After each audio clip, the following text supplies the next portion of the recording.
You have been quoted in the press as saying that you think all marketers need to watch Moneyball. What struck me when I was watching Moneyball, and I was watching it because I was trying to, get a feel for who was in contention for the Oscars this year.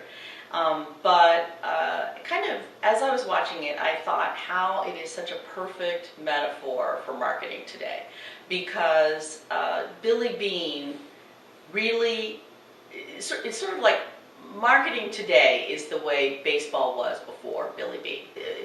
First of all, marketers are in the same situation. They're in the same pickle as Billy Beane. In the movie, Billy Beane is the general manager of the Oakland Athletics, and he is trying to deal with the fact that he has a payroll that's about one-third the size of the richest teams, such as the Yankees. And so he has to figure out some way to replace some of his players when he doesn't have the payroll to compete with these other teams. So how does that relate to what your experience is in marketing?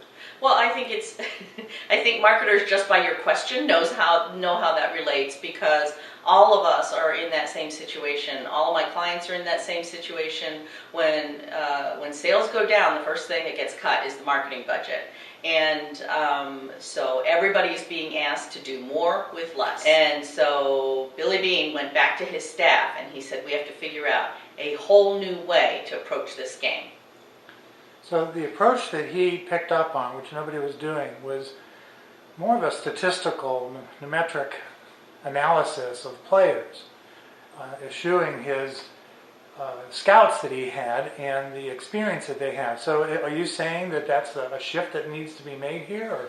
Or? Yeah, it is, because his staff, I remember the scene around the conference table, and they're bringing him, smaller versions, cheaper versions of what they've always done. And they're saying, hey, Billy, we can't afford the big talent, so let's buy the cheap talent that we can't afford. He's saying, no, you guys don't get it. This isn't going to solve the problem.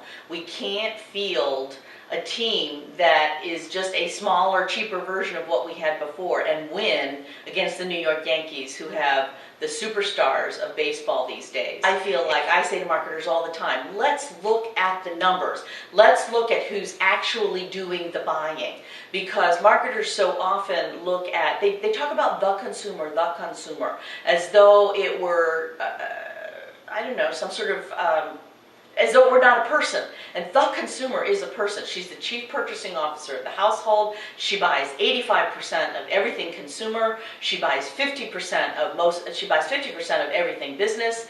And so there's two things. Number one, you have to know who you're talking to. You have to be specific. And that's what Billy Beane was telling his management. His management team that worked for him. And number two, you have to be looking at the right people. I wrote the book, Marketing to Women, and I guess what I was leading up to was the point that I made with my second book, Primetime Women, because what I still see from marketers so often is even though most of them these days recognize that women buy most of everything, they tend to define it as, women 25 to 49.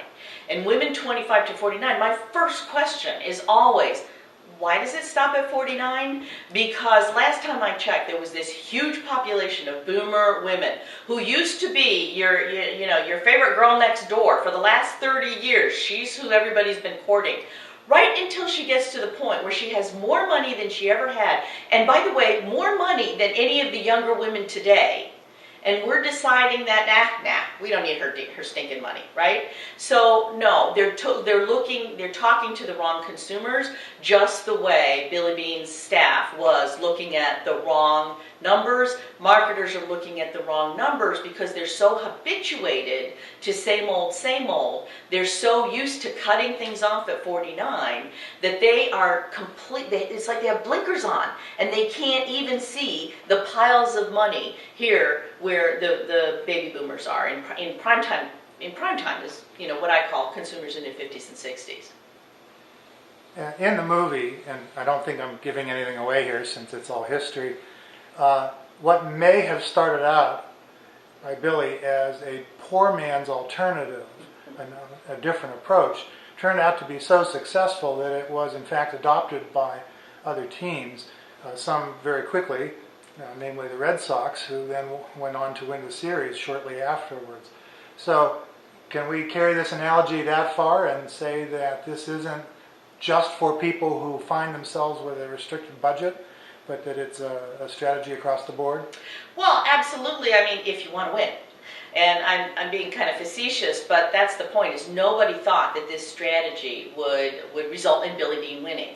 And one of the best things about the movie was the way he committed to the strategy. He knew it wasn't going to have instantaneous returns that month, but he knew he would see the returns that season. Because what he recognizes that this is a strategy of cumulative wins. And similarly, marketers talk the talk about integrated marketing. It's the same thing. Marketers, Billy Beane knew that one star player doesn't win the season. It's the combined efforts of the whole team and putting it all together that wins the season.